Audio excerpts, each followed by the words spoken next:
A few weeks ago, Vikings fans might have seen the Ravens on the Vikings schedule and thought, no big deal after looking at Baltimore's record. Yet the Ravens have won 2 straight entering US Bank Stadium this afternoon.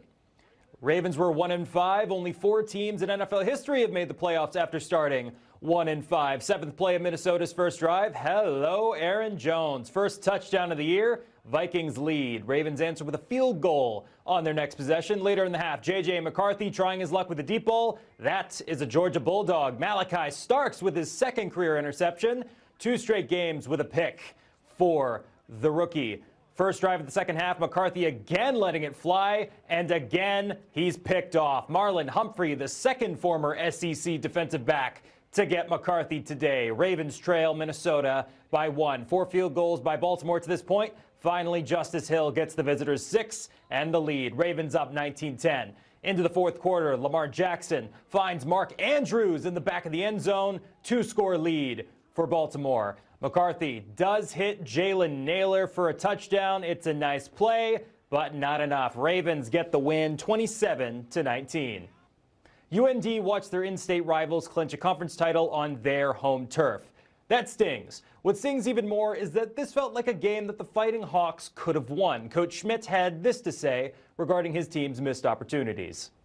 Just a few things. I feel like, false start penalties and, stuff like that where you get behind the chains and it just becomes, on days like today, really hard to be able to have conversions and stay on the field. But, we got to regroup here now and get ready for next week. And our guys have done a good job of turning the page. And like I say all the time, there's college football is a what have you done for me lately business, and there's a story written every single Saturday based off of what you do Monday through Friday and Saturday afternoon, and we got to go back to work here tomorrow. With their playoff hopes still alive, UND still has 2 games left to play, on the road at Murray State and at home against South Dakota State. Central McLean Volleyball came into this year with a younger squad. Only 3 seniors on the Cougars roster this season. The younger squad was tested in the district tournament. A semifinal loss put Central McLean against the wall. But the Cougars, youth and all, rose to the occasion and head into the region tournament with momentum.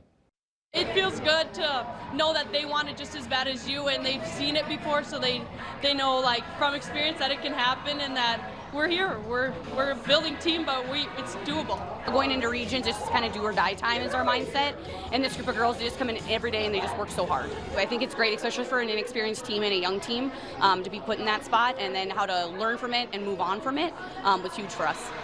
The Central McLean team is a year removed from finishing in 8th place at the 2024 Class B state tournament. As this year's 3 seed from District 8, the Cougars take on District 7's 2 seed. Y'all know I love me some brackets. The Region 4 tournament starts tomorrow in Killdeer. Central McLean faces Glen Ellyn Hebron in the final game of Day 1, the 2 seed out of District 7.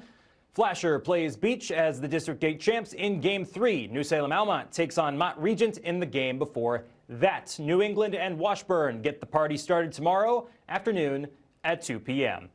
The gambling headaches in North American pro sports continues. Cleveland Guardians pitchers Emmanuel Clase and Luis Ortiz have been indicted on gambling charges. The alleged activity goes as far back as 2023. If convicted, the pair could face up to 65 years in prison. We'll be right back after this.